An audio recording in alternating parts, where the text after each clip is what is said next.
السلام علیکم ورحمۃ اللہ وبرکاتہ۔ ناظرین کرام، امید ہے آپ سب خیریت سے ہوں گے۔ جیسا کہ ہم نے عرض کیا تھا کہ انشاءاللہ تبارک و تعالی روزانہ کی بنیاد پر قرآن پاک کی تفسیر بیان کی جائے گی۔ وہ اس طرح کے منتخب مقامات، وہاں سے چند ایک آیات، ان کا ترجمہ اور ان کی تفسیر۔ تو جیسا کہ آپ سب جانتے ہیں کہ ذی القعدہ کا مہینہ وہ گزر رہا ہے، اپنے آخر کو پہنچا ہوا ہے، اور اس کے بعد ذی الحجہ کا مہینہ ہے، اور ذی الحجہ کے مہینے میں حج اور قربانی جیسے اہم فریضے ادا کیے جاتے ہیں۔ لہٰذا اسی مناسبت سے ہم قربانی کے موضوع پر جو اللہ رب العالمین نے قرآن پاک میں ارشاد فرمایا ہے اس کو سنیں گے اور اس کی چند ایک گہرائیوں کو جاننے کی کوشش کریں گے۔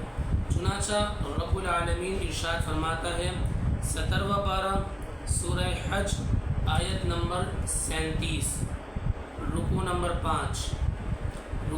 5 میں آیت نمبر 37 رب العالمین ارشاد فرماتا ہے کہ لن ینال اللہ لحومها ولا دماؤها، کہ ہرگز اللہ رب العالمین کو نہیں پہنچتا لحومها اس کا خون، لحومها اس قربانی کا گوشت، ولا دماؤها اور اس کا خون، ولکن ینالہ التقوی منکم، ہاں لیکن اللہ رب العالمین کو تمہاری جانب سے تقوی پہنچتا ہے۔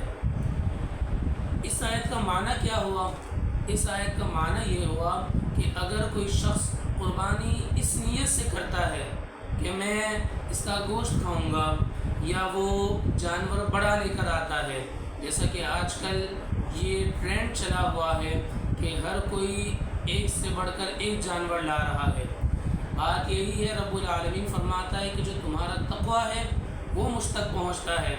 اگر تم تقوی پرہیزگاری کے ساتھ عدم ریا، یعنی جس میں ریا کا شبہ بھی نہ ہو، اور محض میری رضا کے لیے، یعنی اللہ فرماتا ہے اللہ کی رضا کے لیے اگر تم ایک چھوٹا جانور بھی قربان کرو گے تو رب العالمین کے نزدیک وہ مقبول ہے، اور اگر تم بڑا جانور قربان کرتے ہو اور اس کے اندر ریا کا عنصر شامل ہے، اور اسی طرح اس کے اندر دکھاوا شامل ہے، اور اللہ رب العالمین کو کی رضا شامل نہیں ہے، تو پھر اس قربانی کا کوئی فائدہ نہیں۔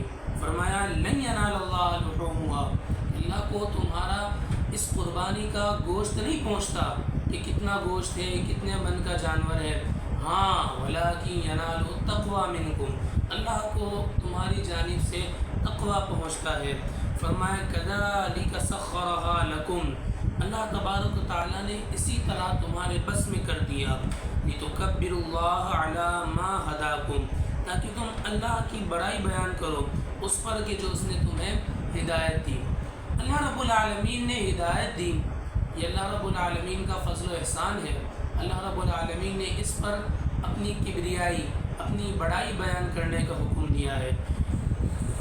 چنانچہ ہم آپ کو بتا چکے کہ قرآن پاک میں جس طرح سے ارشاد ہوا رب العالمین نے قربانی کے متعلق کیا ارشاد فرمایا، اسی طرح ریا اور عدم ریا کا بتا چکے۔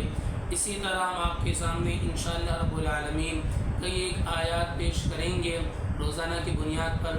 تو آپ سے گزارش ہے کہ ہمارا چینل سبسکرائب کریں، اور روزانہ کی بنیاد پر اس پر جو آپ کو ویڈیوز ملیں انہیں غور سے دیکھیں، تو آپ کو انشاءاللہ رب العالمین فائدہ حاصل ہوگا۔